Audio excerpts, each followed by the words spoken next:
লেবাননে হিজবুল্লাহর লক্ষ্যবস্তুতে স্থল হামলা শুরু করার ঘোষণা দিয়েছে ইসরায়েল। দেশটির সেনাবাহিনী বলেছে তারা সীমান্ত এলাকায় হিজবুল্লাহর বিরুদ্ধে সীমিত অভিযান শুরু করেছে।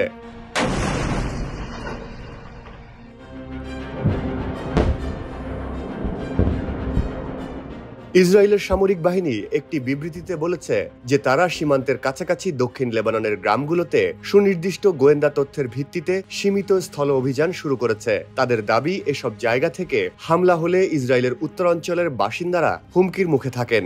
তারা আরও বলেছে বিমান বাহিনী এবং আর্টিলারি স্থলবাহিনীকে সহায়তা করছে।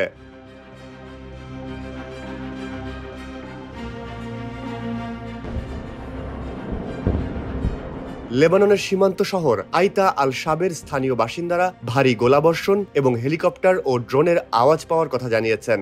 আকাশে দফায় দফায় ফ্লেয়ার জ্বালানোয় আলোকিত হয়ে ওঠে লেবাননের সীমান্ত শহর রমেশের আকাশ।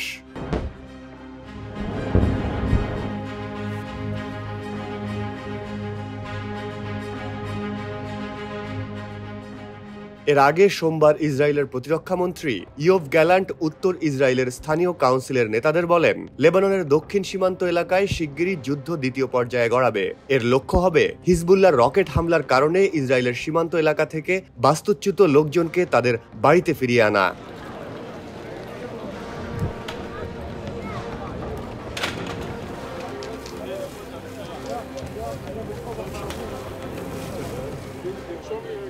এর আগে গতকাল বৈরুতের মধ্যাঞ্চলে ইসরায়েলের হামলায় popular front for the liberation of ফিলিস্তিনের ৩ নেতা নিহত হন।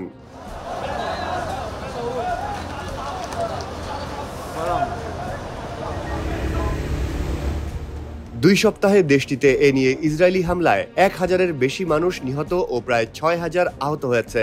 হামলার মুখে লেবাননের প্রায় ১০ লাখ মানুষ বাস্তুচ্যুত হয়েছে।